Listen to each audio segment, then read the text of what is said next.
80s heat, 80s heat, friendship, laughs, and camaraderie. Well, let's dive into it.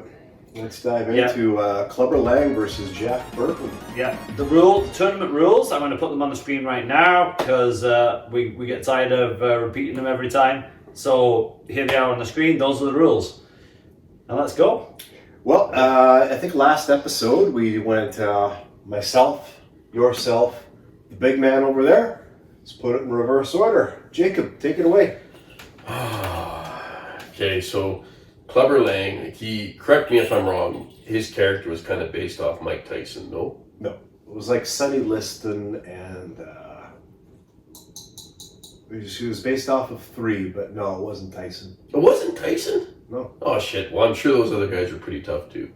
But he was a fucking terrifying character, and he's one of those characters that he played the bad guy so well. And there's an art in playing a good bad guy.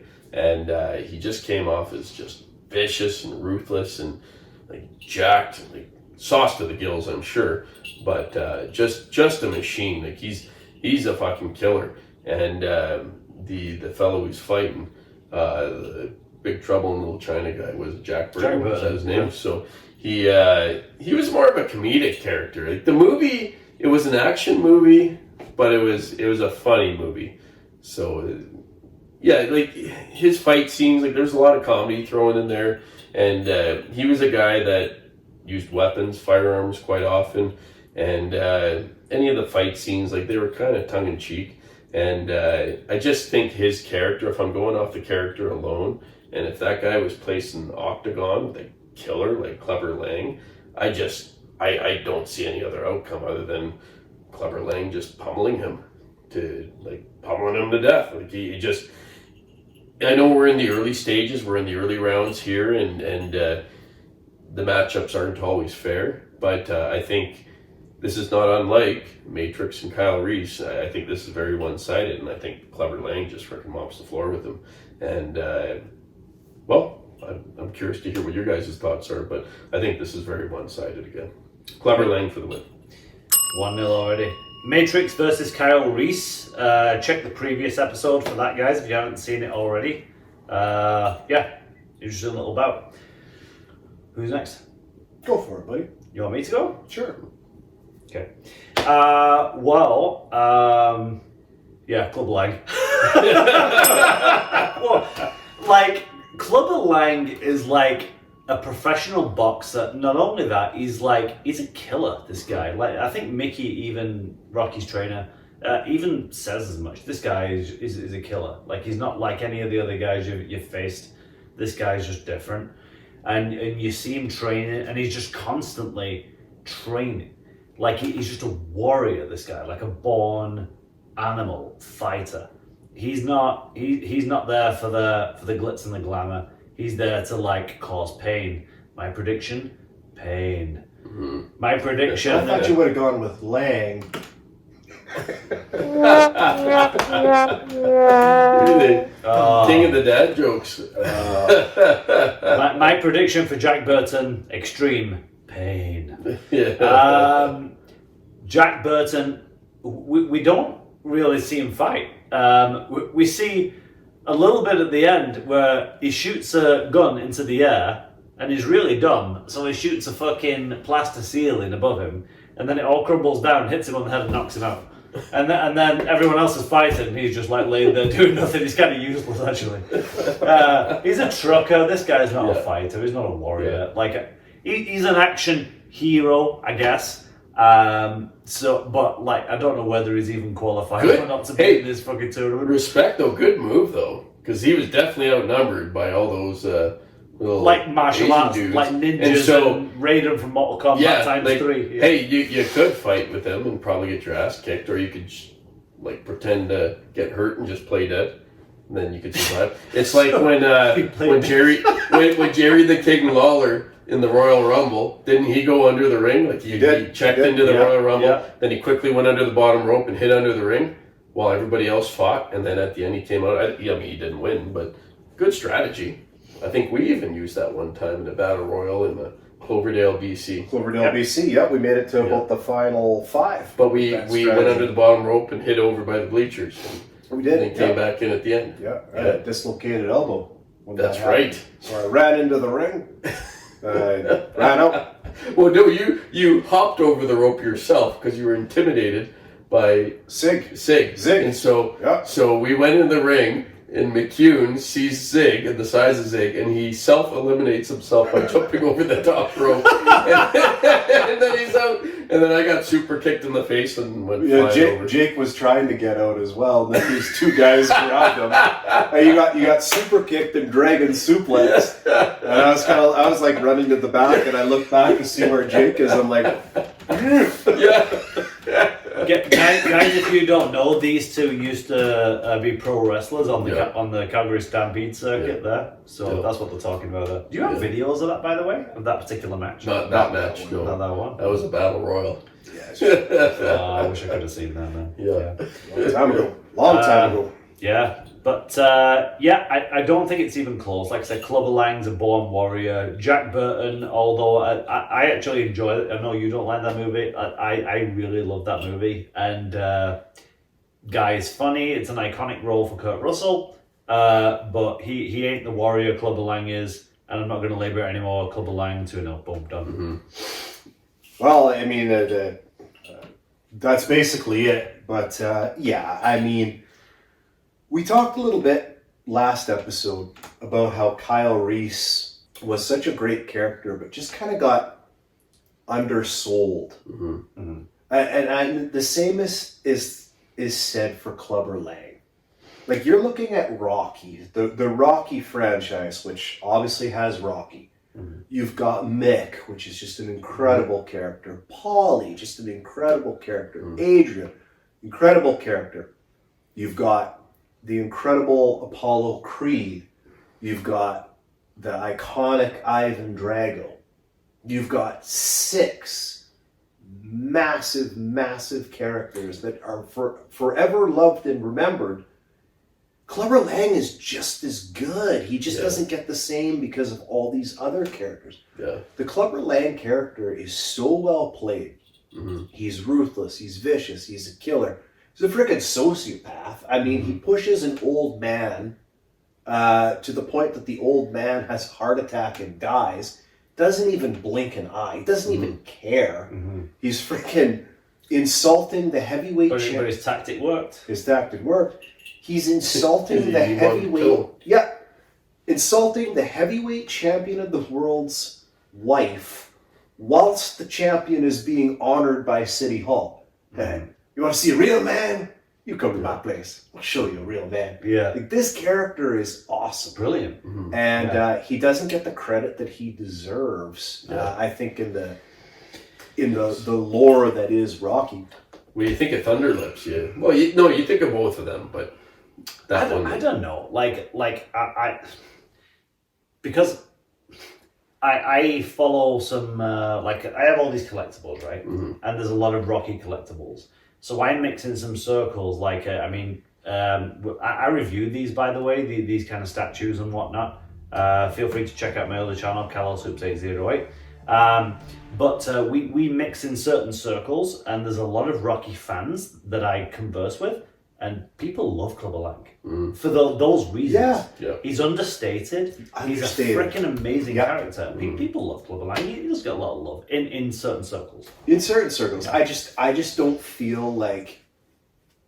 Again, I mean, we're saying the same thing. We're singing the same song, but he just, I just don't think he gets the same love. I think that most people will have a Rocky T-shirt or a Drago T-shirt or just Clubber Lang just doesn't seem to always get the same, and I think that's a trap. I think he's just awesome.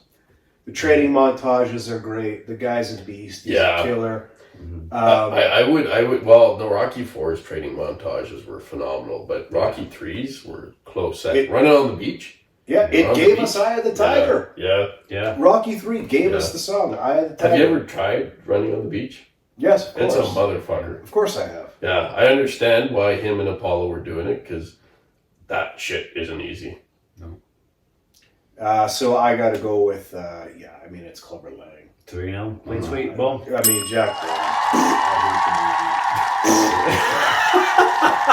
Okay, so It's gas. You get gas from it. just as a little Why do you bonus, hate it so much? I don't care for it. Oh. It is like that's where Raiden came from Mortal Kombat, wasn't it? From Probably. Big Trouble in Little Yeah. China. Well, one of our 80s Heat members, Claude, loves that movie. I like it. I think Yeah. it's a classic movie. Like I don't see it's funny. I'm going to propose this next episode. Let's get Claude on this podcast to defend his love for Big Trouble in Little I China. think it's a great idea. I tried to get. I challenge this him, episode. Claude. If you're watching, I challenge you to come to the next podcast episode and defend Big Trouble in Little China. So here's a little bonus one. Since this was a pretty simple vote. Mm-hmm. End of Rocky 3. We see Apollo Creed, Rocky Balboa, and they do a little spar, right? Yeah. Mm-hmm. The movie ends with them both coming in, ding, eye of the tiger. No cameras rolling. Yep. Now, Yeah. in the Creed franchise, Adonis says to Rocky, who won that third fight? Mm-hmm. Rocky says, Apollo did. My question to you, did Apollo actually win that fight? Or was Rocky being honorable and telling Adonis that he won? What do you think, Jake? I think Rocky won it. Like, he was at his peak then. Yeah. And Apollo was kind of on his downward trend. And in Rocky 4, he's trying to salvage the last little bits of fame that he has and gets his ass handed to him by Dolph Lundgren. I think Rocky won it. But I think Rocky is such a humble enough guy that he was willing to give up that to Apollo's son just to give his son that. Like, just that memory. Yeah. Yeah, I agree. And I think just even in a point to build on what you said, Jake,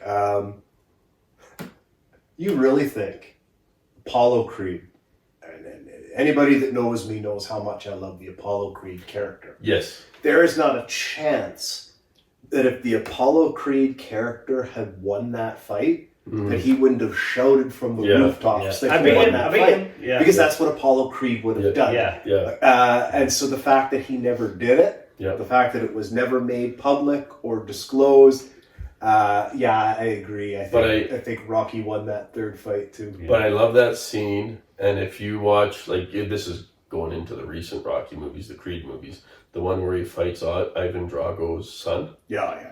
And there's a deleted scene from that movie, and it was actually one of the best scenes. If you haven't seen it, it's just phenomenal. And Ivan Drago's son and Ivan Drago are in their locker room. His son just lost the fight. He's down on himself. And then Creed's boy walks in and sees him and sees that he's down on himself and goes and sits down beside him. And they don't even say that much to each other, but they have a moment. And then Rocky walks by and just kind of sees him and just carries on. But it's a huge moment, and they deleted that scene from the movie.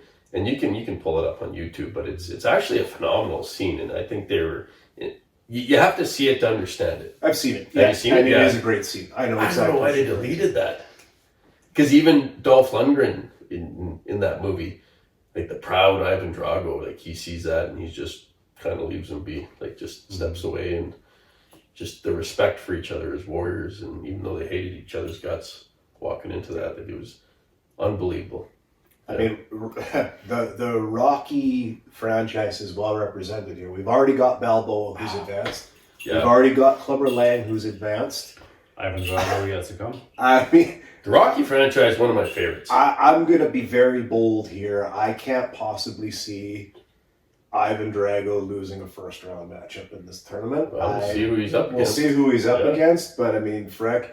And Apollo's in this tournament as well. Okay. I could realistically see all four of those guys advancing to the Sweet 16. We'll have to see. We'll see what the matches are. We've been agreeing a lot lately, which is not the norm for us. But so that's we'll round see. one, Yeah, right? yeah. Round one is going to be a little more.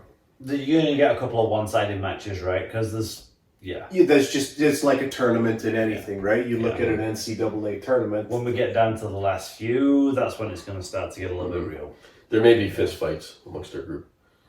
There's probably You never know. good chance that will happen. Yeah, but I'm still calling out Claude. Claude, next podcast, I want you to come. Come Now, what's and gonna happen? defend your love for Big Trouble in Little China. We may even let you vote in the next matchup. But what happens if there's a tie? Well, we're gonna have to figure that out. No, yeah, we discussed that early on. Are we not letting Like, them? Okay. Episode 1. We can figure give him it an honorary vote, I think. Maybe no. There is no tiebreaker in 3. There's no tiebreaker in 4.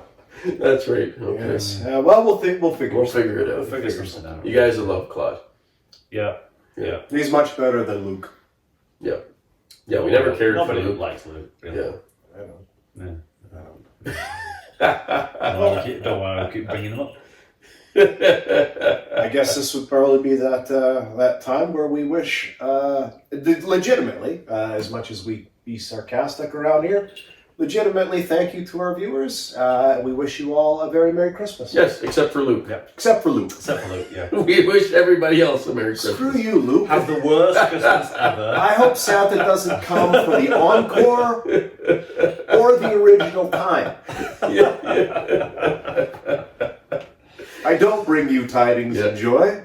I bring you messings and... What's the opposite of joy? Misery. Misery. Misery. We wish you a miserable Christmas and a 2024. That's getting What do you call it? That's Stubbed toes and stubbed toes paper and cuts. shoelaces where the anglets kind of riffle a little bit. And it's hard to get it through the holes in your shoes. Yes. Well, that's is misery. That's kind of pedestrian. If we're wishing him misery, I'm wishing him Kathy Bates some restraints and a sledgehammer. Is that an 80s movie? Is that an 80s movie? No, Misery? Misery's 90s. 90s. What a great But movie. did Stephen King write that book in the book. 80s? Yeah. Okay. Yeah, great book, great movie. Yeah. Kathy Bates, in my opinion, is one of the greatest actresses ever. Mm-hmm. Full stop. I think she's awesome. She was just pure evil in that movie. Like, just such a good movie. And then Anyway. she can make your side split in The Office or Waterboy. Like she can do it all. She was awesome. Yeah. Anyway, guys, to echo what Marky said, wishing you all a really Merry Christmas and a really Happy New Year. Thank you so much for tuning into the podcast. We really appreciate you. Yeah. Farewell and adieu. Ladies' feet, ladies' feet, friendship lasts and camaraderie. Ladies' feet.